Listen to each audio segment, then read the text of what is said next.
Hello and welcome to Watch Me for another watch review. This time we're looking at a watch that I believe will be a future collectible. Somewhere in the last decade, Omega launched a vintage inspired series within this line and they called it the Omega Seamaster 300 Heritage. And within that line, they had one model which was all titanium. Here it is.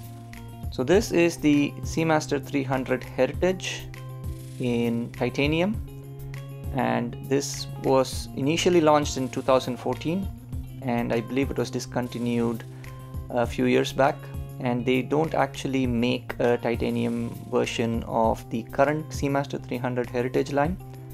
So let's take a closer look at this watch and why I believe it has a lot of potential in becoming a future collectible.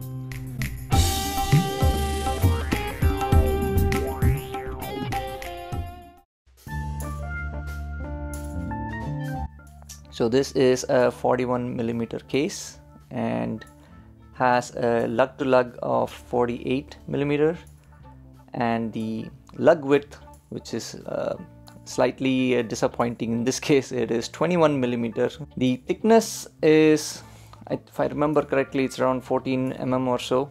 Taking a closer look at the dial, this is vintage inspired dial which sort of directly replicates historic Omega Seamaster dive watch dial, right from the shape of the indices to the markers to the even sort of the way the text is on the dial. And what this particular model poses is an all titanium version which makes the watch extremely wearable and supremely light. I believe the watch is somewhere in the 110-115 grams range, and be it on a NATO strap or a rubber strap or on this fabulous bracelet, this is a very comfy watch to wear. Done in grade 5 titanium. Now since then, Omega seems to have sort of moved away from grade 5 titanium.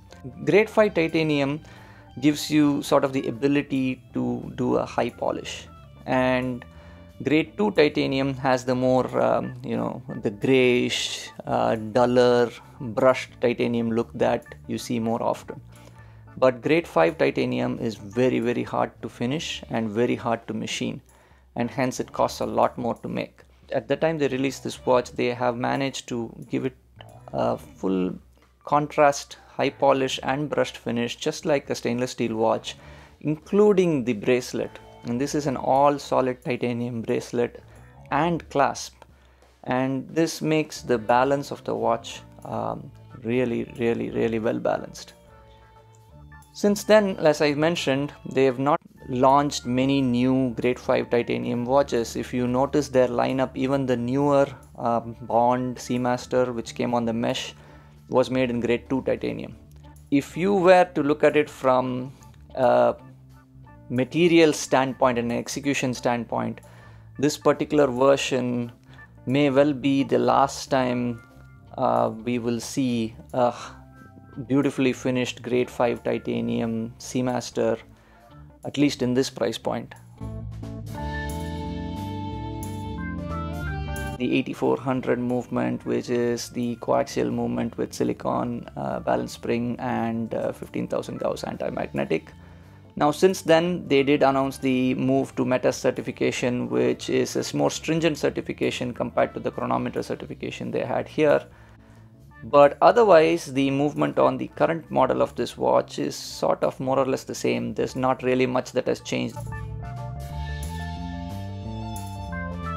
The dial has these sort of laser cut openings for the markers.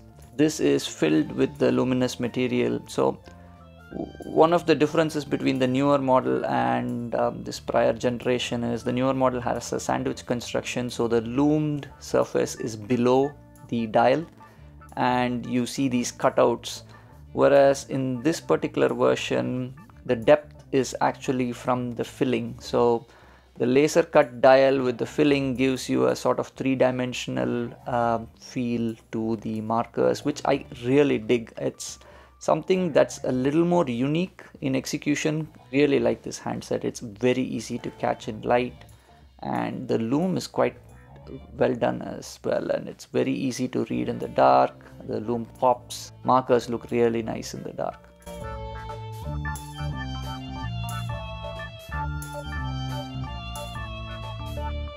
Tone of blue and finish to the blue dial, which was very unique to this version. It's sort of a matte, slightly textured blue, which doesn't scream at you, and it goes really well with the patina sort of lume color that they've chosen. Now I know that the lume color is sort of a polarizing feature which many people aren't a big fan of. Some don't mind, some mind it a lot. I personally think it should be treated as a color, right? Just like you have white lume or gray lume in some cases, or blue. This is just a color. It's a tone that works in this case, and it's a tone that is intentionally picked for the vintage aesthetics of the watch. And combined with the sort of inky dark blue that they have put on the bezel, with the liquid metal numerals that they have printed inside, it gives you a very, very good contrast that flies under the radar, so to speak. At the same time, it has a certain pop to it that is undeniable. Now subsequently, 2 years back, Omega has sort of refreshed this particular version, rather the Seamaster 300 Heritage, and they don't make the titanium version anymore. However, they do make the steel version, and they've made a couple of changes to it. Now, one of the key things is they made it a full sandwich construction, and the white numerals that you see are also sort of sandwiched. And they did make the watch a tad slimmer, not by much though. But overall the aesthetic is sort of similar, but the dial is different, and the slightly curved sapphire crystal on the newer model gives it a slightly different aesthetic.